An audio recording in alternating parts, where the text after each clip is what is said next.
Jungkook और किम धीरे धीरे करीब आ रहे थे, तभी उसे बताया गया कि जंगकुक का कज़न आया है।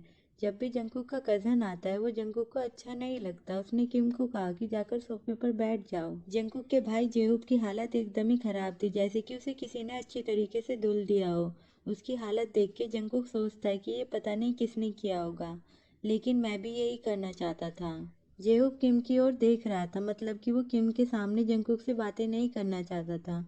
जंगकुक भी ये समझ गया था और उसने किम को बाहर भेज दिया।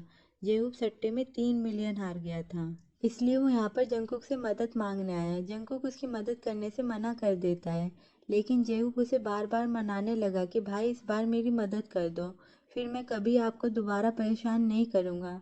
जंगकुक गुस्से से कहता है कि तुम तो ये हर बार कहते हो, और तुम्हें कोई अंदाजा भी है कि अंकल आंटी कितनी मेहनत से पैसे कमाते हैं। जेहूब कहता है भाई मेरी मदद कीजिए, मैं भी पैसा कमाना चाहता हूँ। तभी जिमीना अंदर आया तो जंगकुक कहता है कि तुम यहाँ पर क्या कर रहे हो। उसने जिमीना को बाहर भेज दिया। उसके बाद वो जेहूब का कॉलर पकड़कर उसे कॉर्नर में ले गया और उसे धमकी दी कि मेरी बात कान खोल कर सुन लो। तुम्हें तो ये शुक्र मनाना चाहिए कि तुम इतनी अच्छी फैमिली में पैदा हुए हो। अगर मेरी आंटी नहीं होती तो मैं तुम जैसे कि बिल्कुल भी केयर नहीं करता। आई डोंट केयर कि तुम झूठ बोल रहे हो या फिर तुम्हारे साथ ये सच में हुआ है, लेकिन ये आखिरी बार है। अगली बार तुमने कोई भी गलती की तो फिर मैं तुम्हारी मदद करने नहीं आऊँगा। चलो अब निकलो यहाँ से, मैं तुम्हारे डैड से बात कर लूँगा। जेहूब कहता है लेकिन मेरे डैड के पास तो पैसे ही नहीं है। जंगकुक कहता है इसमें किसकी गलती है कि तुम्हारे डैड के पास पैसे नहीं है। तुम्हें क्या लगा मैं तुम्हें पैसे दूंगा, उसने चिल्लाकर कहा कि गेट आउट। जेहूब सैड होकर बाहर चला गया, लेकिन जिमीना उसका वेट कर रहा था कि जेहूब भाई क्या आपको भूख लगी है, चलो हम डिनर करने चलते हैं और बातें भी करेंगे बहुत सारी। फिर अगले सीन में जंगकुक जेहूब के घर गया था अपने अंकल आंटी से बात करने।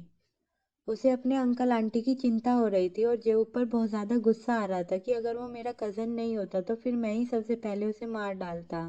फिर वापस जाते टाइम उसने किम को कॉल किया कि तुम क्या कर रहे हो, क्या तुम्हारी ट्रेनिंग अभी भी चल रही है। किम कहता है हाँ मेरी ट्रेनिंग अभी भी चल रही है। क्यों क्या हुआ। जंगकुक कहता है मुझे एड्रेस सेंड करो, मैंने कभी भी लाइव बॉक्सिंग नहीं देखी है, तो फिर देखने में मज़ा आएगा। किम कहता है जब तक तुम यहाँ पर पहुँचोगे जब तक ट्रेनिंग पूरी हो चुकी होगी। लेकिन फिर भी जंगकुक कहता है कि बता भी दो कि तुम कहाँ पर हो, मैं अभी वहाँ पर पहुँच रहा हूँ। जब वो वहाँ पर पहुँचा जब तक किम ने अपनी ट्रेनिंग पूरी कर ली थी, लेकिन जंगकुक किम की बॉडी देखकर सोचने लगा कि मेरे लिए तो वो एक डायमंड जैसा है।